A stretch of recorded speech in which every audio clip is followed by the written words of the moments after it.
nubes. Las nubes es un conjunto o asociación de pequeñas gotas de agua líquida, cristales de hielo o ambas que se encuentran suspendidas en la atmósfera de la Tierra. Estas pequeñas gotas se mantienen en el aire, generalmente en la troposfera, la capa que está en contacto con la corteza terrestre, debido a su pequeño tamaño que oscila entre los 0.2 a 0.3 milímetros de diámetro.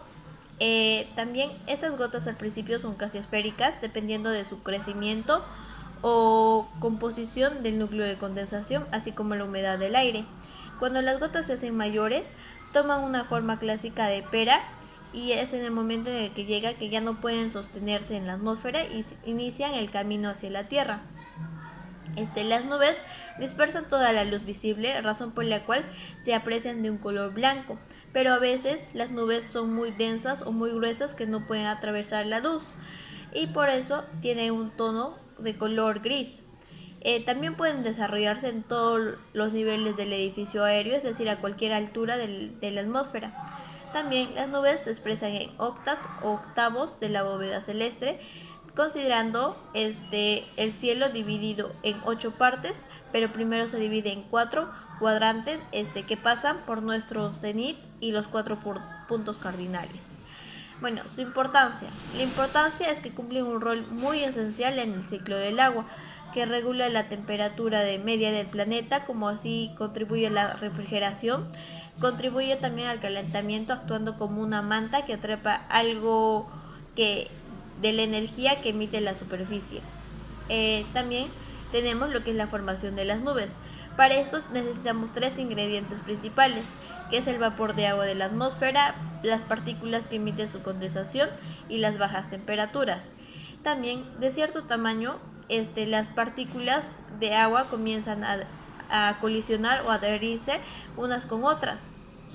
Y de acuerdo a su composición, las nubes pueden ser clasificadas como frías, cálidas y mixtas. Las frías, son nubes altas compuestas por cristales de hielo. Las cálidas son nubes bajas compuestas por agua y las mixtas son nubes medias compuestas por los dos cristales de agua, cristales de hielo y agua. Características y procesos de formación de las nubes. Características. De forma resumida, las nubes son hidrometeoros, formados por gotitas de agua y tienen una función muy importante para la vida del planeta, pues al fin y al cabo es lo mismo hablar de la importancia que tiene el agua. Procesos de formación de las nubes. De esta forma se unen con los llamados núcleos de condensación, que son partículas que se encuentran en la atmósfera, como polvo, polen, cenizas, entre otras. Estas partículas cumplen con la función esencial de facilitar la formación de las gotas de agua que forman las nubes. Procesos de formación por ascensión orográfica. Cuando las masas de aire húmedo y caliente colisionan contra una montaña o elevación, el aire asciende como resultado a corrientes más frías. Por convección, producida por frente de aire. Los frentes de aire son zonas de corrientes donde el aire con distinta densidad y temperatura entran en contacto. Si una corriente de aire caliente y húmedo en movimiento entra en contacto. Por convección térmica, cuando una corriente de aire húmedo y caliente asciende a temperaturas más frías, en las capas más altas se produce la formación de cúmulos. Clasificación de las nubes. Bueno, el aspecto exterior de las nubes va a depender mucho de lo que vendría a ser su naturaleza, sus dimensiones, la distribución de los cristales de hielo y de las gotitas que lo forman. Gracias a esto vamos a poder dividir las nubes por su altura y por su género. Bueno, por su altura se va a dividir en 3, lo que vendría a ser nubes bajas, nubes medias y nubes altas. Las nubes bajas se van a formar de 0 a 2000 metros, las nubes medias de 2000 a 6000 metros y las altas de 6000 metros a más. Cada una de estas va a tener un tipo de nubes. Por ejemplo, en las nubes altas va a estar conformada por los cirrostratos, los cirruscúmulos, las nubes medias, los altocúmulos, los altoestratos y los nimboestratos, y las nubes bajas por los estratocúmulos, los estratos, los cúmulos y cumulonimbos. Bueno, y por su género va a ser la siguiente forma en la que se clasifica, que viendo el siguiente cuadro, vamos a ver lo que es su altura. Estas 3 primeras son nubes altas. La primera que vamos a tomar es la Cirrus, que también cuenta con un código que es la CI, un símbolo que es el que observamos. Y bueno, la descripción de esta van a ser que son nubes separadas en formas de filamentos blancos y delicados, que tienen en su mayor parte un aspecto muy fibroso, como si fueran cabellos, y un brillo sedoso.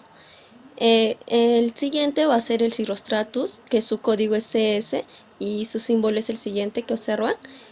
Bueno, en esta va a ser un velo nuboso transparente y blanquecino, de aspecto fibroso como también de cabellos y liso, y que cubre parcialmente lo que es el cielo y va a dar a un fenómeno llamado lo que es el halo. Después tenemos al cirroscúmulo, que su código es el CC, y su símbolo es el siguiente que observamos. Y la descripción de esta, que es un manto o capa delgada de nubes blancas, no tienen sombras propias y está compuesto por elementos muy pequeños en forma de gránulos y de ondas, y están dispuestos regularmente. Bueno, las siguientes van a ser las que son de altura media, que en estas vamos a encontrar lo que es la altocúmulos, que su código es la AC y su símbolo es el siguiente que observamos. Bueno, en este es un manto o capa de nubes blancas o grises también puede ser, que a la vez o también podrían ser blancas y grises al mismo tiempo, y que tienen generalmente sombras propias y de aspecto a veces parcialmente fibroso o difuso. La siguiente va a ser los altoestratos, que su código es el AS y su símbolo es el siguiente que observamos también. Este es un manto o capa nubosa grisácea azulada, de aspecto estriado, fibroso o uniforme, que cubre total o parcialmente lo que es el cielo y presenta partes suficientemente delgadas como para dejar pasar lo que vendría a ser el sol. Y la tercera son los nimboestratos, que su código es el NS y su símbolo es el que observamos. Esta es una capa de nubosa gris, que es frecuentemente sombría y cuyo aspecto resulta borroso, por las precipitaciones más o menos continuas de lluvia o nieve, que en la mayoría de los casos alcanza el suelo. Y el espesor de esta capa es en todas sus partes suficiente como para ocultar lo que vendría a ser el sol. Bueno, después tenemos lo que son en las alturas bajas. La primera va a ser la estratocúmulos, que su código es el SC y su símbolo es el siguiente. Y esta vendría a ser un manto o capa de nubes grises o blanquecinas que tienen casi siempre partes oscuras, de aspecto no fibroso, y excepto en su parte inferior, que sí se forman más o menos fibrosa. Después tenemos lo que es la estratos, que es ST, su código y su símbolo es el siguiente. Y esta es una capa nubosa también, generalmente gris, con base bastante uniforme, que puede dar lugar a lo que es la llovizna y los prismas de hielos o granizo blanco.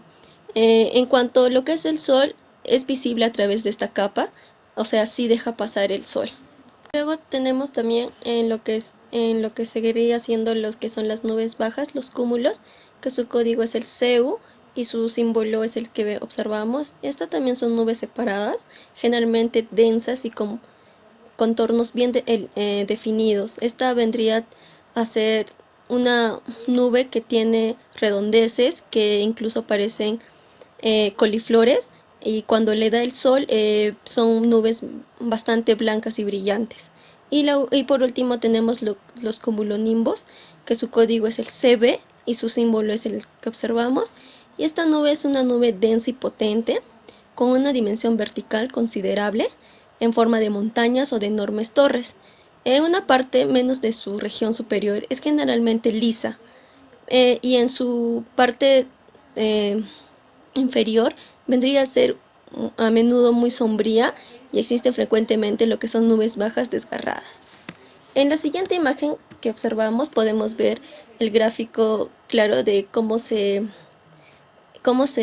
distribuyen las nubes a las alturas también que cada una tiene. Instrumentos de medición y su utilización. El nefascopio. Este aparato fue creado en el año de 1859 por Filippo Secchi. Para la creación del mismo se utilizó un disco de metal en el cual se ubicaba en su centro un espejo circular giratorio donde debería reflejarse la nube. Dicha nube debería quedar en el centro de la observación. Este equipo permitió, además de medir la nubosidad del cielo, dividiéndolo en octavos de nublado. Cuando estaba entre 6 octavos y 4 octavos se consideraba que estaba nublado. Medio nublado cuando se encontraba entre los 2 octavos y si estaba en 0 octavos el cielo estaba claro. Existen varios tipos de nefoscopios. El nefoscopio de peine, desarrollado por el meteorólogo Louis Besson. El nefoscopio de espejo, desarrollado por Carl Gottfried Feynman. Y el nefoscopio de rejilla, que era una variación desarrollada en Noruega del fenoscopio de peine. Asimismo, también existe un fenoscopio, ideado en 1894 por un inventor ruso llamado Mikhail Pomostevsev. Utilización. El nefoscopio se utiliza como referencia para medir las nubes y para conocer sus movimientos. En los instrumentos modernos se utiliza un rayo de luz que se emite desde el fenoscopio hacia la base de las nubes, desde donde es reflejado de nuevo hacia el instrumento. El tiempo de viaje de la señal de recepción se utiliza para obtener la altura de las nubes. Ceilómetro. Un ceilómetro es un instrumento que por lo regular se utiliza para indicar la altura de la base de una nube, y existen dos tipos de ceilómetros. El primero es un óptico y el segundo es uno láser. La utilización. Un ceilómetro óptico consiste en un proyector, un detector y un medio para registrar los datos que se van a conseguir posteriormente de la utilización del equipo. Un ceilómetro láser es una aplicación especial de un sistema que van de detección de luz y como tal fue una de las primeras aplicaciones de la tecnología láser. En meteorología, un ceilómetro láser se utiliza para estudiar la estructura y la composición atmosférica, las concentraciones de aerosoles y la formación de las nubes. Radar meteorológico. Un radar meteorológico es un tipo de radar usado en meteorología para localizar precipitaciones, calcular sus trayectorias y estimar los tipos de nubes que generarán lluvia, nieve, granizo, etc. Además, los datos tridimensionales pueden analizarse para extraer la estructura de las tormentas y su potencial de trayectoria y de daño. Finalmente, los ecos que serán generados por las precipitaciones y de atmósfera clara del radar meteo permiten estimar la dirección y velocidad del viento de las zonas bajas de la atmósfera. Su utilización. Todos los radares tienen en general los mismos 4 componentes, que son un transmisor para generar señales de alta frecuencia, una antena para enviar y recibir la señal, un receptor para detectar y amplificar la señal y un sistema para mostrar los resultados o productos. El cálculo de la velocidad se basa en el conocimiento previo de la frecuencia del radar, de la velocidad de la luz, del número de pulsos emitidos por segundo y de la diferencia entre la frecuencia emitida y la producida por su eco. Continuando, vamos a hablar sobre la dificultad en la formación de las nubes por la contaminación del aire. Estudios recientes de la NASA, exactamente el año 2017, nos dicen que el humo y contaminantes atmosféricos producidos por el hombre van a afectar de manera directa en la formación de las nubes. ¿De qué forma lo van a hacer? Bueno, las partículas de los contaminantes van a bloquear la entrada de luz solar. Esto ocurre principalmente en las ciudades más contaminadas. Y ahora vamos a presentar este fenómeno en países o en ciudades donde están ocurriendo incendios forestales. Los contaminantes enfrían la masa del aire y van a impedir el paso de vapor de agua para la formación de dichas nubes. Bueno, ¿cómo se sustenta esta investigación? El Laboratorio de California de propulsión a chorro, en una comunicación natural, nos va a indicar que la contaminación evita la formación de nubes de tipo vertical. Estamos hablando en este caso de la formación de nubes nimbus y cumulonimbus. Científicos ya en varias investigaciones nos dicen que el incremento de los incendios forestales, ejemplo en Brasil, en Sudamérica y por ejemplo en nuestro medio en Cusco, nos dicen que estos incendios influyen negativamente en la formación de nubes y por consecuencia la precipitación de zonas húmedas va a ser mínima. Acá en el mapa vemos lugares donde más llueve en el mundo. Y bueno, curiosamente son los lugares que más han disminuido la formación de las nubes. Esto a efectos de la contaminación y de los incendios provocados recientemente, ¿no? Acá, por ejemplo, en el número 1 tenemos a Mausiram en India, que posiblemente la formación de nubes están siendo afectadas por la contaminación de países asiáticos.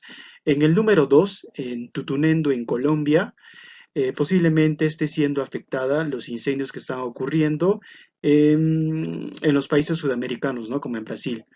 Y Big Bog Maui en Hawái, eh, esto posiblemente esté afectando a los incendios que hubo en California, ¿no? En Estados Unidos.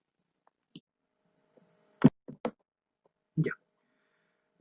Mientras mayor conocimiento y más investigaciones sobre este tema, vamos a desarrollar mejores planes preventivos contra incendios y posteriormente la protección de la formación de las nubes. Si no existe, por ejemplo, los núcleos de condensación, en este caso hablamos de los aerosoles, no habrá la formación de las nubes. Ya para terminar, nuestras recomendaciones serían las siguientes. Bueno, las acciones rápidas frente a los incendios será fundamental para prevenir desastres. Otra recomendación que es muy importante es muy necesaria la decisión política por parte de los países de todo el mundo, ¿no? Fundamentalmente para un cambio verdadero.